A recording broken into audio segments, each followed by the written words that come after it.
Railway recruitment বোর্ডের তরফ থেকে এএলপি তার তরফ থেকে যে অফিসিয়াল ভ্যাকান্সি বেরিয়েছিল 5696 সেটা কিন্তু বেড়ে 18,799 অর্থাৎ অলমোস্ট 18,819,000-এর কাছাকাছি ভ্যাকান্সি কিন্তু তোমাদের বাড়িয়ে দিয়েছে।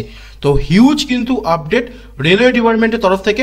তোমরা যদি অফিসিয়াল এখানে পার্টিকুলার যে government of India ministry of railway তার তরফ থেকে যে অফিসিয়াল নোটিফিকেশনটা আছে তার যে এক্স্যাক্টলি যে এখানে পার্টিকুলার ভ্যাকান্সি চার্টটা যদি দেখো তাহলে এখানে কিন্তু ইস্টার্ন রিজিয়ন থেকে শুরু করে central region, south eastern region প্রতিটা ডিপার্টমেন্টের ইন্ডিভিজুয়াল কিন্তু ভ্যাকান্সি ইনিশিয়াল পিরিয়ডে কতগুলো ছিল, এখন ফাইনালি আপডেট হয়ে কতগুলো এসেছে 18,799 খানা অফিসিয়াল আপডেট কিন্তু তোমরা দেখতে পেয়ে যাবে। তো ভেরি ভেরি ইম্পর্টেন্ট আপডেট যেটা কিন্তু আমাদের রেলওয়ে রিক্রুটমেন্ট বোর্ড তার তরফ থেকে বেরিয়েছে।